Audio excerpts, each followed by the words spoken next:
¿Por qué razón la historia oficial ha querido borrar a los mártires cristeros? ¿Por qué no quieren que los conozcamos? Bienvenidos a Cineforo Católico, a nuestro programa del mes. Un mártir es aquella persona que da su vida por Cristo, por defender su fe. Alguien que no huye al martirio y que al contrario perdona a sus verdugos.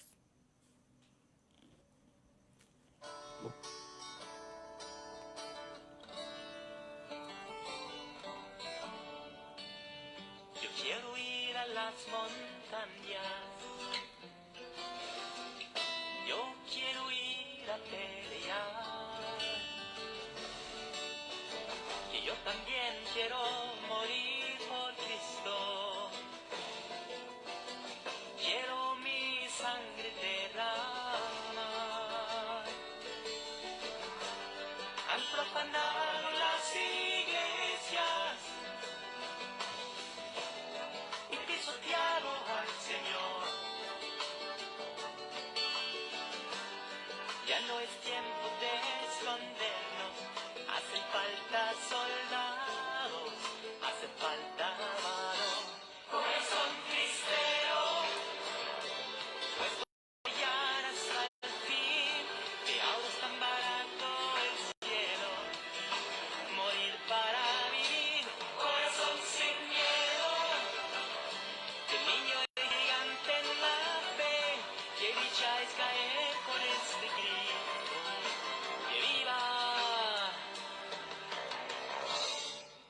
que viva Cristo Rey.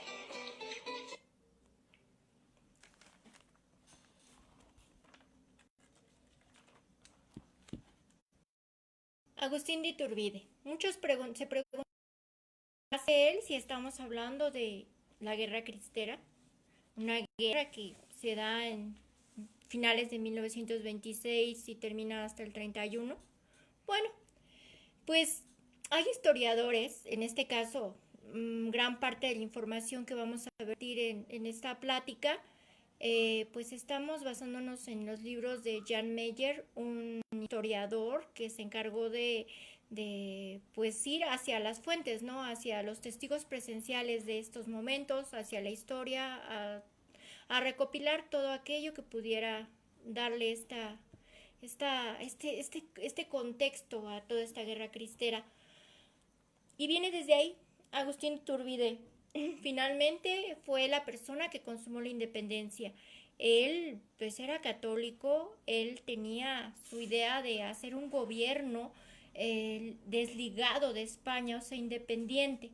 No coordinaba con las ideas de Miguel Hidalgo ni las ideas de Morelos, porque decía que ellos eran como, bueno, la forma en que ellos estaban llevando a cabo esa guerra de independencia era demasiado sanguinaria. Entonces él por eso no entró en esa situación. Sin embargo, pues empezaron a crearle cosas, pues para desprestigiarlo. Y por esa razón, pues él sale expulsado de México, se va a España todo un año. Cuando regresa, pues lo detienen y lo fusilan. Y no se le ha reconocido como el que concluyó esa independencia. Gracias a la Iglesia Católica, él se encuentra enterrado sus restos se encuentran en la Catedral Metropolitana. Si podemos ver aquí, está su urna con sus restos. Si no fuera por la Iglesia Católica, el pobre hubiera ido a dar a la fosa común y no sabríamos nada de él. Y por desgracia, no se le dio el verdadero prestigio que tendría. Entonces, ahí historiadores comentan que desde ahí empieza esa persecución hacia la Iglesia Católica aquí en México. Y ahora pues vamos a hablar sobre pues un personaje muy conocido aquí en México. De hecho, pues creo que también se le ve como un héroe, como un ídolo, por la historia oficial, pues sí, digamos por la percepción que tenemos todos los mexicanos de tener de haber tenido un ilustre presidente de origen indígena, porque él nació en Oaxaca, es Benito Juárez, muchos le dicen Don Benito Juárez, pero pues actualmente hay pues varios historiadores, entre ellos Alejandro Rosas, por ejemplo, que es muy conocido en el medio radiofónico, que empiezan a tener como una postura en donde no se le ve como un ser inmaculado, como un ser perfecto, ¿no? Sino que nos invita a que lo veamos, bueno, como a todos los personajes históricos, como personas con defectos y con errores, con aciertos y con errores, ¿no? Con defectos y con cualidades.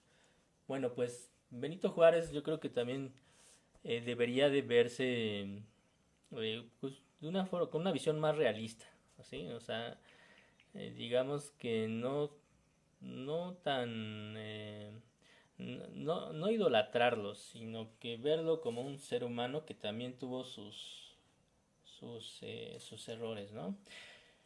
Digamos que de las cosas positivas que podríamos reconocerle, creo yo, y siendo pues lo más objetivo que podamos, pues conociendo eh, pues lo que hemos tenido al alcance sobre la historia, pues es que fue una persona, digamos, de origen indígena, oaxaqueño, pero finalmente también cuentan pues, las malas lenguas, digamos, historiadores que no están tan de acuerdo con verlo como un presidente perfecto, es que también eh, pues tenía como una vergüenza de sus orígenes indígenas, incluso no se sentía muy a gusto con ese indigenismo que él tenía, y además pues también fue un seminarista, estudió en un seminario carmelita en sus tiempos de juventud, y eso digamos que lo orilló a practicar un catolicismo, digamos un poco, pues como era en ese entonces, un, un poco confuso en cuanto a las ideas también políticas que estaban esparciéndose por el mundo. Me refiero también a las ideas de la masonería. En ese entonces, pues muchas personas católicas también pertenecían a este grupo de la masonería. Lo podemos ver en el lado derecho y ahí con su indumentaria que portaba o que le daban a todos los masones. Y pues en pocas palabras, digamos que así en pocos minutos podemos decir que la masonería pues no es un cuento de hadas, realmente sí existe y ha existido también en los libros de historia. Y lejos de ser una organización altruista o filantrópica, que es como ellos pues empezaron a difundirse a sí mismos para esconder pues sus verdaderos fines, que eran la destrucción de la Iglesia Católica, pues nacen en el siglo como una asociación de personas que se dedicaban a la construcción de castillos, de templos, ¿verdad? Pero pues hay otra versión que también me parece bastante congruente de un teólogo, Alberto Villasana, que pues fue una persona que estudió en Europa, en la Universidad de Roma, y él menciona que en realidad los orígenes de la masonería como ideología pues están en el aspecto de rechazar a Dios como el centro de su vida y ponerse en lugar de él a ellos mismos, ¿no? Y en el año 43, con la corte de Herodes y 9 judíos muy respetables, es cuando inicia esta organización que en ese entonces se llamaba la Hermandad o la secta, la Sociedad Misteriosa. Posteriormente, pues hacen un pacto entre ellos para poder eliminar a todos los cristianos y hacen un acuerdo también para que pudieran mantener en secreto esta intención hasta que posteriormente, en el siglo XVIII, se encuentran dos personas que descendían de esas familias judías y deciden ya no trabajar en secreto, sino salir a la luz pública, precisamente como una organización que veía por los beneficios de los trabajadores de la construcción y, y como una organización que también hacía obras filantrópicas, ¿no? Pero pues aquí es cuestionable pues que Benito Juárez pudiera haber sido masón y católico al mismo tiempo, cuando pues ya la Iglesia Católica a lo largo del tiempo pues nos ha hecho ver que no hay una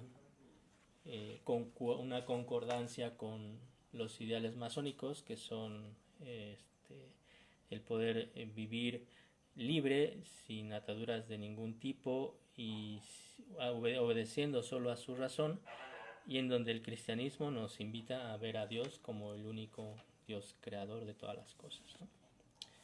Entonces, bueno, vamos a la que sigue. Bueno, después de Benito Juárez, ahí hay un instante en donde entra Maximiliano y después vuelve otra vez Benito Juárez. Y posteriormente está Sebastián Lerdo de Tejada. Finalmente Juárez, con sus leyes de reforma, lo que hace es quitarle muchas cosas a la iglesia, restringirlas y demás. Él empieza a hacer muchas cosas que continúan muchos de los presidentes que son subsecuentes, ¿no? Entre ellos está Sebastián Lerdo de Tejada, que está como presidente del 72 al 76, expulsa a algunos sacerdotes y religiosas del país, se crea la ley Lerdo, prohibiendo actos religiosos fuera del templo, provocando la guerra de religioneros. Esta fue una guerra en donde pues católicos trataron de evitar que se hiciera esta situación. Entre los sacerdotes que fueron expulsados del país por Lerdo de Tejada se encuentra el padre José María Vilaseca, fundador de los misioneros josefinos. Él sale expulsado argumentando el que es extranjero pernicioso. ¿Qué es pernicioso? Que según esto él estaba congregando gentes para hacer una revuelta social. Por esa razón lo corren. Después viene un periodo de tranquilidad con Porfirio Díaz, pese a su historia también que él tiene, o sea, todos tienen cosas buenas y malas. Durante sus 30 años en el poder, pues es tolerante con la iglesia, no se mete, es tranquilo, ¿no? Posteriormente, Venustiano Carranza, del 16 al 20, ahí es donde empieza la mayor persecución que fue siguiendo y fraguando y aumentando. Aquí es donde empieza una persecución total, incendian templos, prohíben misas entre semana, no se pueden hacer misas de difuntos, solo los sacramentales se le pueden administrar a los moribundos, no quiere conventos, no quiere seminarios. Él, por el padre Eduardo Chávez, en alguna conferencia, el postulador oficial de la causa de San Juan Diego, nos contó que él es historiador. Él un día revisando algunos documentos históricos en Estados Unidos, pues encontró que Venustiano Carranza estaba siendo manejado también por una logia masónica y un grupo protestante. Él ya había tratado con algunas comunidades protestantes para descatolicizar a México. Ajá, quitar totalmente la idea del catolicismo.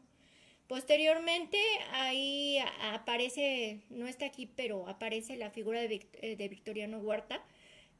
Digamos que él tampoco tiene muchas cosas buenas, pero entre tantas él era católico.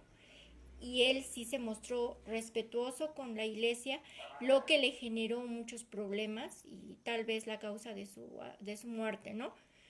Posteriormente viene nuestro queridísimo Álvaro Obregón, también del 20 al 24 mandó a poner una bomba frente al arzobispado y otra frente al altar de la Virgen de Guadalupe. De hecho, resultado de este atentado, su idea era acabar con la imagen de la tilma y de esa forma demostrar que era un fraude.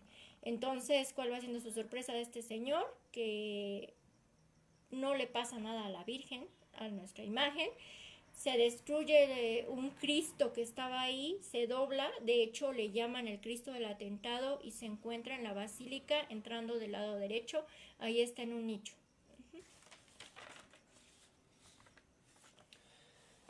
Pues nos encontramos a otro personaje, a otro angelito, ¿verdad? Para la historia de México y para la historia de la iglesia también, la iglesia católica. Pues Plutarco Elías Calles. Pero ¿quién era en realidad? Bueno, pues para empezar, él nace en Estados Unidos. Eso sinceramente yo no lo sabía hasta que me topé con el libro de Antonio Dragón, perdón, que escribe sobre la vida íntima del padre. Pero pues Plutarco Elías Calles nace en Estados Unidos, pero es hijo de una mexicana y de un hijo de una, su mamá era mexicana y su padre era un semita que también vivía en Estados Unidos, pero pues lo adoptan sus tíos y se va a vivir a Sonora. Ahí pues como muy común en ese entonces, pues los políticos empiezan a hacer su carrera como maestros y pues empieza a hacer fama también de una persona inmoral que busca escalar peldaños a costa de lo que sea, ¿no? De su propia honra. Bueno, pues este señor, antes de que subiera al poder como presidente, pues él pensaba que Álvaro Obregón no estaba siendo lo suficientemente duro con los católicos. Y cuando llega a la presidencia, pues empieza a expulsar sacerdotes extranjeros. Dentro de otras injusticias, hace también matar a otros a sacerdotes mexicanos, ¿verdad? Cualquier parecido con el pasado reciente pues es mera coincidencia, donde también han sido perseguidos y asesinados varios sacerdotes en el mundo y también en México, por supuesto. Encarcela obispos, insulta al Papa y hagan ustedes el favor, se declara enemigo íntimo de Cristo, enemigo personal de Cristo.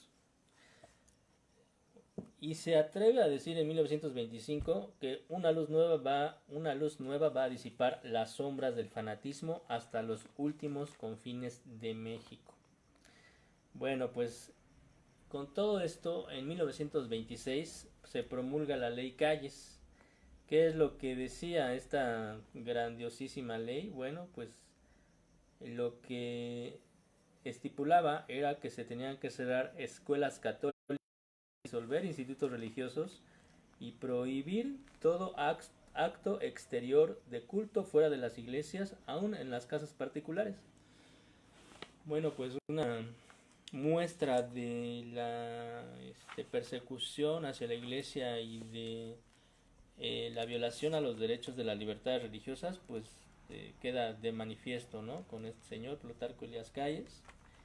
Y bueno, vamos a ver posteriormente pues que ese fue solo el inicio, ya que a partir de ahí pues ha venido esto desencadena pues una guerra cristera. Esa guerra cristera pues fue la respuesta de los laicos como nosotros ante esos cierres de las parroquias. Recuerden que el cierre de las parroquias no lo hizo el gobierno.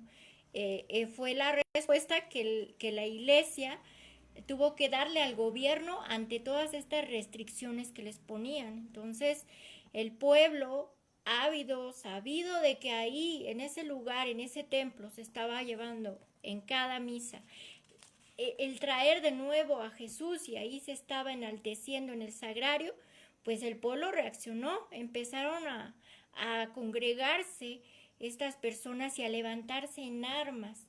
Muchos de ellos eran indígenas, algunos de ellos eran indios acapuastlas, pertenecientes a los batallones que se enfrentaron en la batalla del 5 de mayo en Puebla. Ellos combatientes pues empezaron a juntarse junto con otras personas, con otros laicos, que muchos de ellos eran incitados por sus esposas. Las mujeres tuvieron una participación muy importante, porque ellas les decían, ándale marido, ándale hijo, corre, hay que luchar por Dios y hay que salvar a nuestros templos, rescatarlos y ayudarle al Padrecito. Entonces se empezaron a congregar. Entre los primeros que se levantaron, pues fue en los Altos de Jalisco y empezaron a ver como pequeñas guerrillas, grupos así separados de gente que empezaba ahí a levantarse en armas, pero no tenía una estructura como tal. Entonces ahí es donde aparece un hombre, Enrique Gorostieta.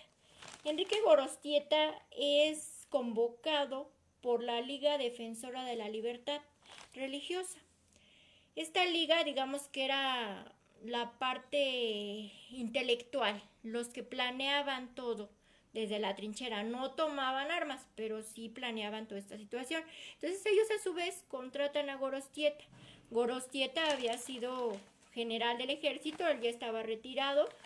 Él de hecho había peleado en la defensa de Veracruz, también estuvo peleando en contra de Carranza, pero era católico, sin embargo no era un católico practicante. Entonces cuando lo llaman le dicen, oye, pues queremos que nos ayudes porque pues sí tenemos gente que quiere luchar, pues aunque sea con palos, con piedras, con lo que tengan, con machetes, pero pues ¿quién los va a dirigir? Entonces dice, no, pues queremos que tú lo hagas. Obviamente él pues sí tuvo que ver sus intereses y dijo, bueno, ok, yo voy a ir a dirigirlos, pero necesito que me paguen 3,000 pesos oro. Y sí, efectivamente se le pagaron estos 3,000 pesos oro. Él, pues la verdad, fue el que le dio estructura a esta Guardia Nacional Cristera.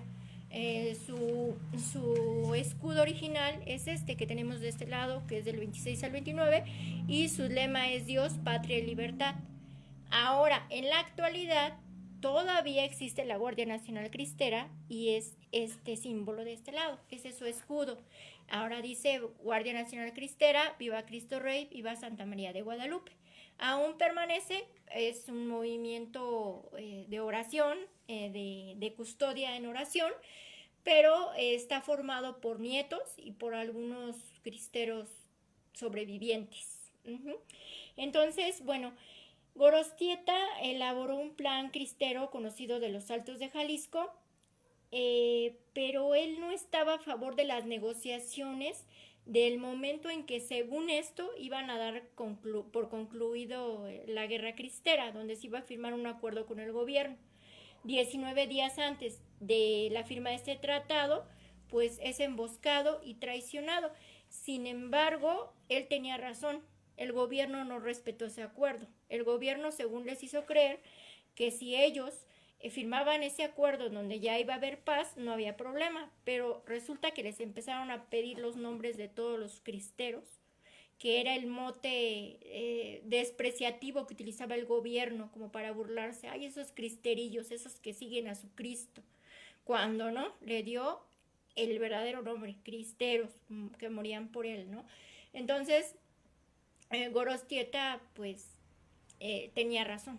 Ese tratado no hubo paz como tal, porque al contrario, empezaron a fusilar a todos los cristeros. Vamos a hablar un poquito de sus líderes. Uno de los primeros en levantarse en los Altos de Jalisco fue Victoriano Ramírez, alias el 14. Él se presenta con 150 hombres a su disposición. Él le decían el 14 porque cuentan que en una ocasión se enfrentó con 14 soldados, 14 federales, y a los 14 los mató.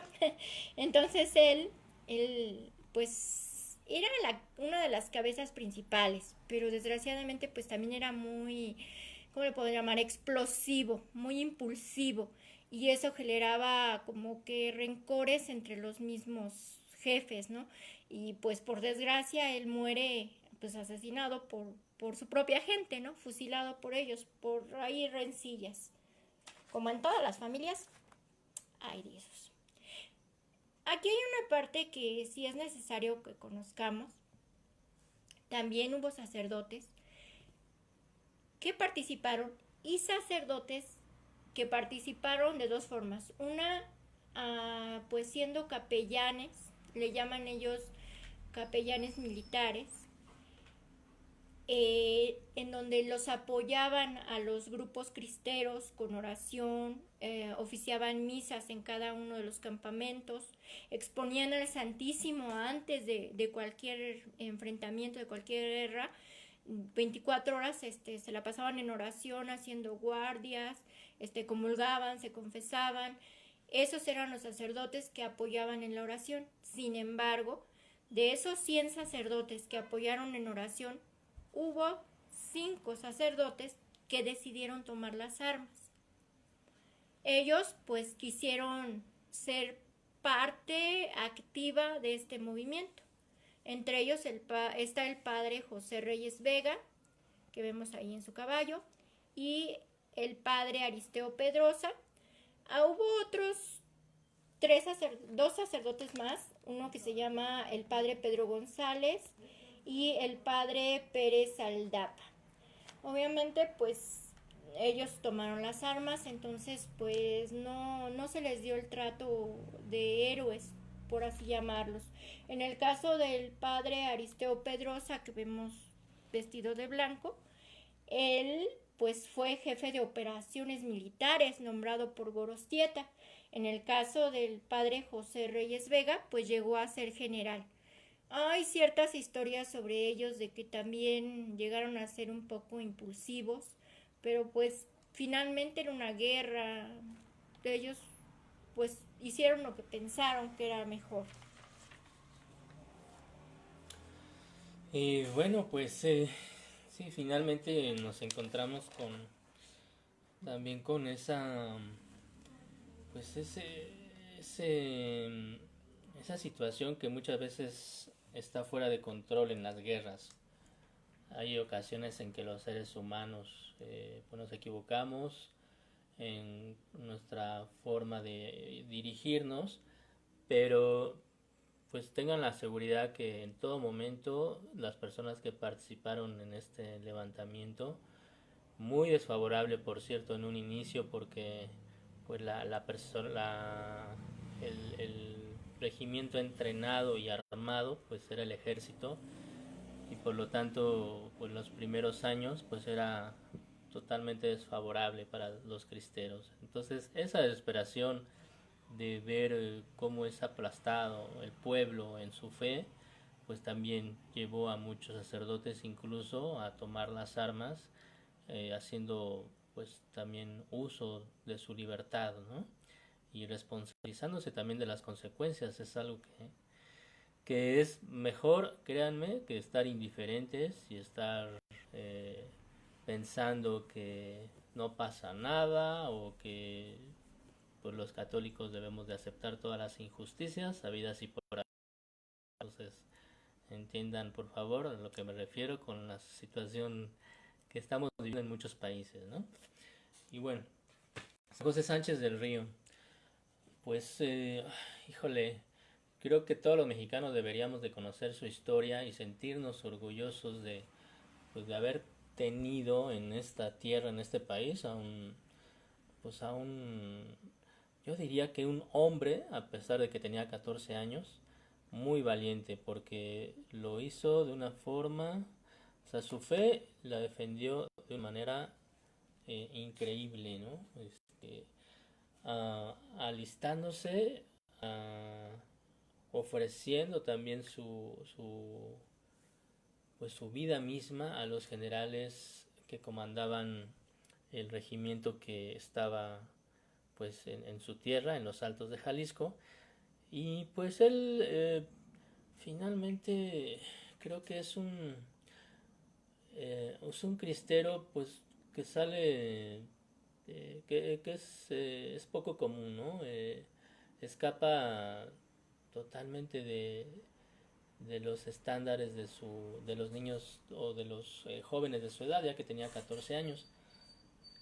Pero pues él, solo les comento que su fe, alimentada de la Santa Eucaristía del resto del Santo Rosario, que en una novela, Mirando al Cielo, se más detalles de su vida, pues en los momentos críticos empieza a poder hacer frente a la situación que vivía, en la que se estaba ofendiendo a su religión, a su Dios y a su fe misma, ¿no? Entonces, Hay un episodio en el que sí quisiera comentarlo, en donde está junto con el regimiento de los cristeros, empiezan a atacarlos los federales y huyen, pero pues los agarran de sorpresa y él lo único que hace al ver a los generales que comandaban ese regimiento en ese renegó de su fe, que es lo que le invitaban los soldados federales a que pudiera renegar de su fe para que pudieran dejarlo libre. Sin embargo, pues de una forma muy valiente, pues cada vez que lo torturaban, él gritaba con más fuerza, ¿no? Que viva Cristo Rey y que viva la Virgen de Guadalupe.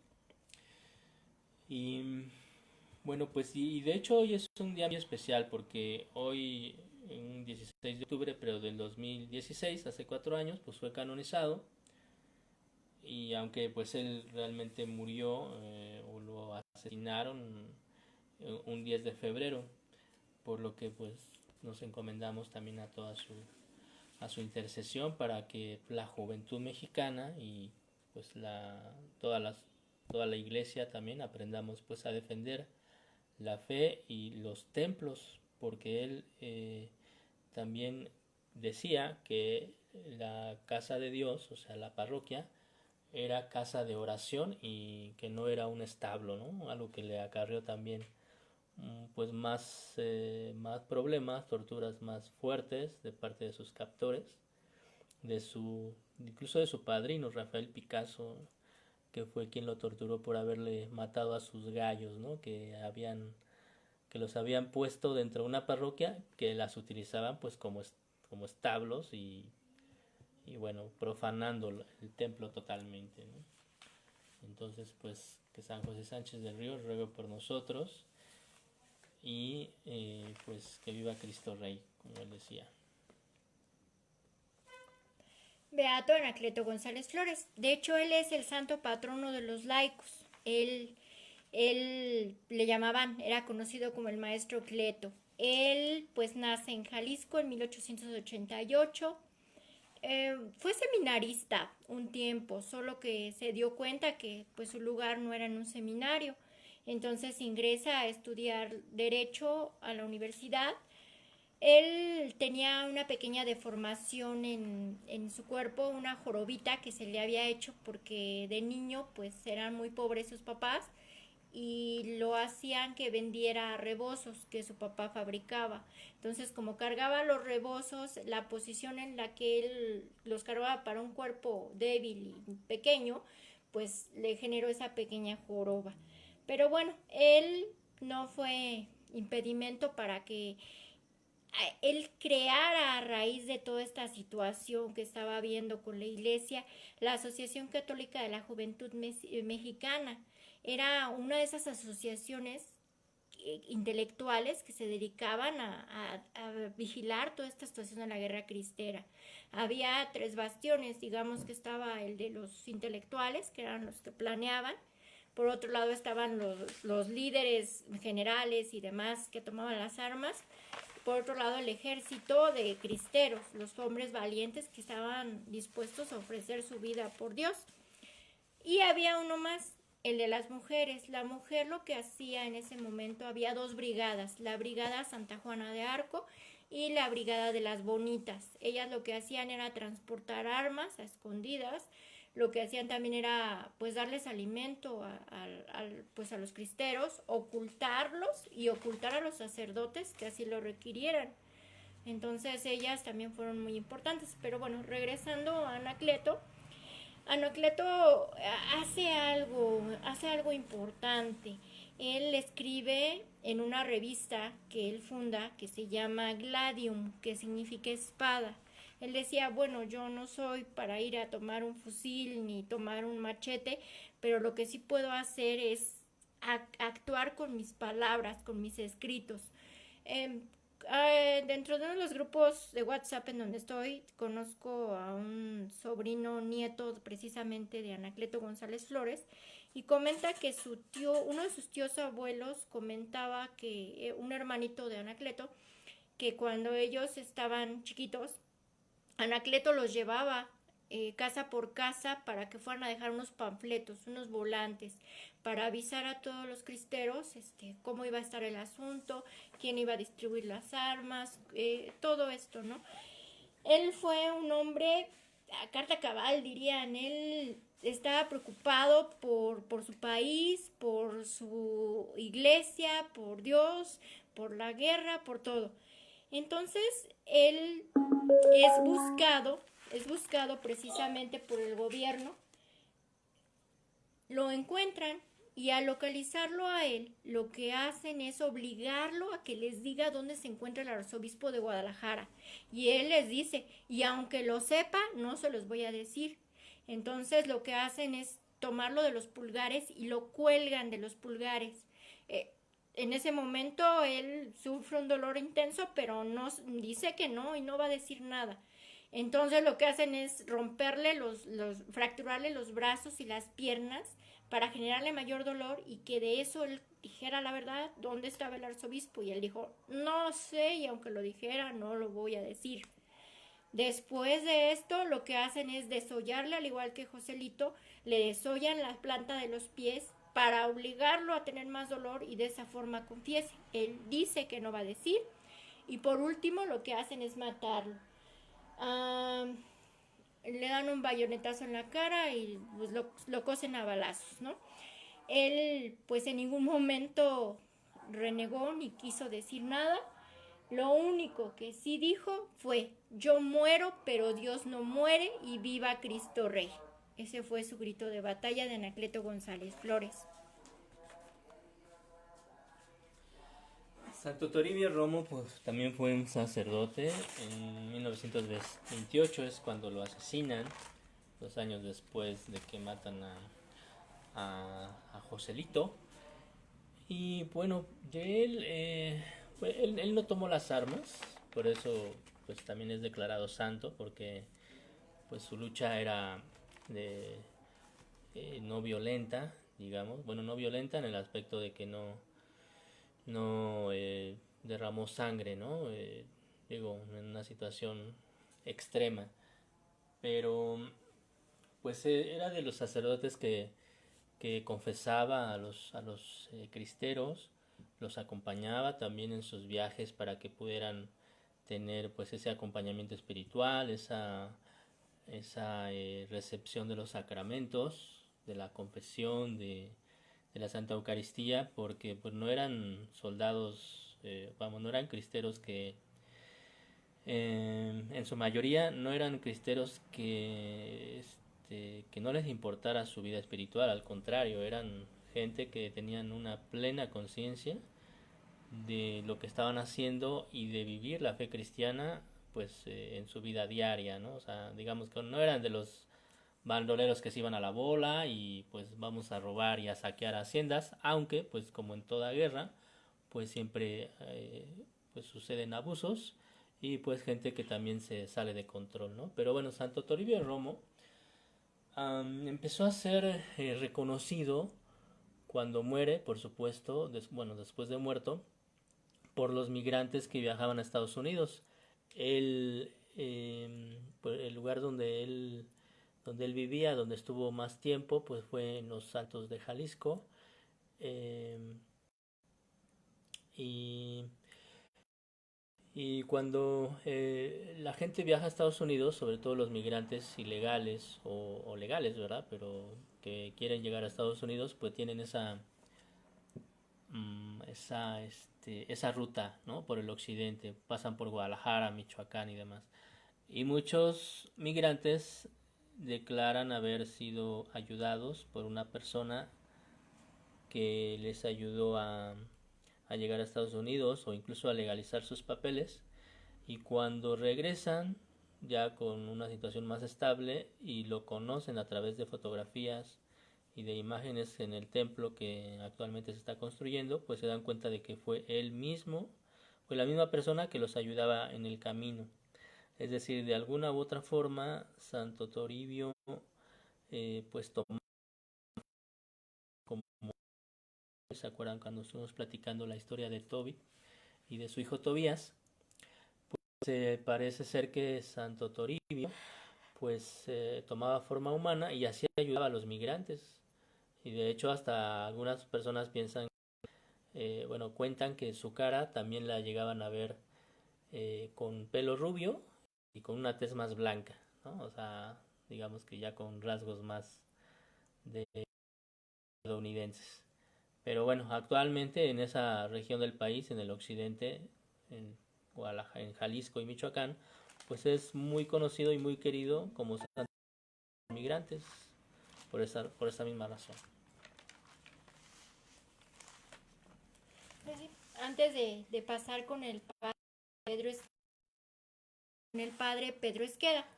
El padre Pedro Esqueda nace en San Juan de los Lagos en 1882. En 1916, pues se convierte en sacerdote, ordenado sacerdote. Lo nombran vicario de su parroquia. Ahí duró 10 años. En 1926, con toda esta persecución religiosa, pues lo orillan a que sea el encargado de la parroquia. Obviamente, pues estaba pues oficiar misas y todo esto. Entonces él lo que hizo junto con la gente del pueblo fue a hacer orificios, hoyos abajo de las casas en donde él se ocultaba y ocultaba todos los ornamentos para realizar las misas escondidas en las casas de los feligreses. Fue efectivamente de uno de estos lugares en donde a él lo sacan de estos hoyos que hacen en el piso, lo conducen hacia San Miguel el Alto, lo van golpeando constantemente, lo van pues orillando según denuncia a Dios, él dice que no, y lo terminan matando en Tecatitlán, lo asesinan. Entonces les voy a hacer una mención antes de ese punto, y antes de ese punto va otro. Bueno, está Valencia, Anacleto González, Ramón Ezequiel, Argendario Acosta, Ángeles Sola, Luis Padilla, entonces, el padre Miguel Agustín Pro, son, como ya habíamos personas que han seguido Cineforo Católico, pues vamos a tener una participación especial vía video. Esperamos que para la segunda parte, que es en noviembre, lo tengamos de forma física. Vamos a dar un pequeño contexto. Él, pues, es un católico comprometido, una que sabe mucho en su rubro, es miembro actual de la Nacional Cristera. Además, es sobrino nieto de San Rafael Guízar y Valencia. Él se llama Mauricio Guízar. Dios nos lo puso en el, y pues él colaboró en la pequeña cápsula y también pues es un colaborador de Cisne Radio con Jaime Duarte. También es colaborador de Mundo Católico con Cecilia Valderrama, y en algunos otros programas ha salido con Roberto Farril también, hablando precisamente de la Guardia Nacional Cristera. Entonces, pues les vamos a dejar este video para que lo escuchen antes de hacer nuestras recomendaciones y irnos al cierre. Cristera, la Guardia Nacional Cristera comenzó. Muy queridos hermanos, muy buenas tardes.